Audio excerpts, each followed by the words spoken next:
gewaschen. Guck mal, Tini. Guck mal, der Affe. Hat das Köpfchen im Wasser gehabt, hat sich die Haare gewaschen. Vielleicht macht er das nochmal.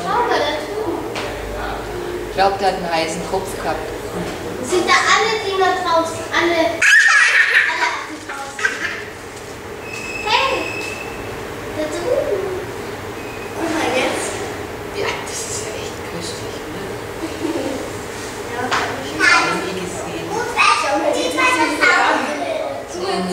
Giga, Gaucha. Guck mal, der geht mit dem Kopf ins Wasser. Guck mal. Ist ein Spinner da. Nee. Soll ich dir mal deine Flasche nehmen? Tun wir sie in den Wagen rein? Ich trinke auch. Ja.